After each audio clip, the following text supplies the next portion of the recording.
Charles Koch clutches pearls, dies of moral rectitude. Charles Koch of Koch Industries, wounded to the core of his being by allegations from Senate Majority Leader Harry Reid and others that his championing of the free market conceals lobbying efforts to rig the system in his favor, sufficiently recovered by his composure to respond in a Wall Street Journal op-ed, "I'm fighting to restore a free society," April 2nd. Instead of encouraging free and open debate, he writes, collectivists strive to discredit and intimidate opponents. Rather than try to understand my vision of a free society or accurately report the facts about Koch Industries, our critics would have you believe we're un-American and trying to rig the system, that we're against environmental protection or eager to end workplace safety standards. In an effort to supply those missing facts and elevate the public debate, Koch immediately launches into what amounts to a corporate press release, probably actually written for him by his company's flax, consisting entirely of bullet points like, "Did you know?" It starts out, Koch companies employ 60,000 Americans who make many thousands of products that Americans want and need, and only degenerates further into official happy talk from there. Koch employees have earned well over 700 awards for environmental health and safety excellence since 2009, many of them from EPA and OSHA. EPA officials have commended us for our commitment to a cleaner environment and called us a model for other companies. As for charges that Koch Industry tries to shape federal regulations in its own interests, Koch indignantly notes, "Far from trying to rig the system, I have spent decades opposing cronyism and all political favors. On closer examination, the Gospel according to St. Charles appears to have been heavily redacted in transmission. Let's start with all those awards and praise from the EPA and other government agencies. I have to say, just as an aside, that it's probably not all that hard to get an environmental award from the EPA. All Koch Industries would have to do is call up the same EPA inspectors who had sex with BP management before the Deepwater Horizon spill.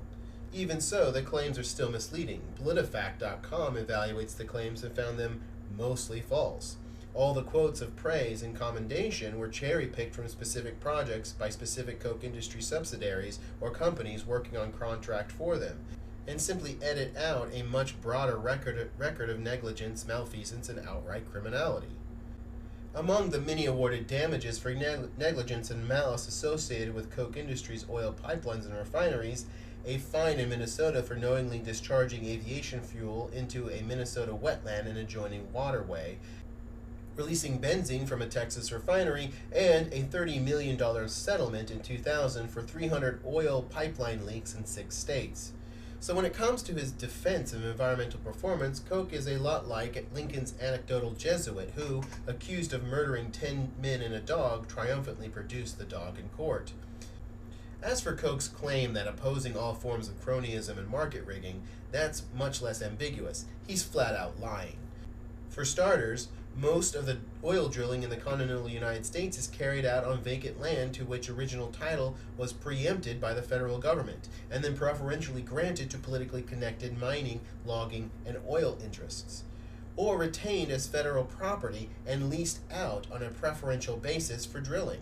This saves industry from the inconvenience of having to deal with the ordinary people who might otherwise have homesteaded the vacant land first. And according to Bill Koch, a third Koch brother who was squeezed out by the other two, Koch Industries has a history of stealing more oil than it paid for from drillers on federal lands and Indian reservations by using falsified measurements. Koch employees privately refer to this cheating as the Koch method. In the 80s alone, this amounted to 300 million gallons of oil with a profit of $230 million. Also, considering the number of miles of pipeline Koch Industry owns, and considering his support for the Keystone XL pipeline project, it's fair to say that Charles Koch supports one very big form of cronyism and market rigging, i.e., government facilitating pipeline projects by stealing land from ordinary people and giving it to the oil industries.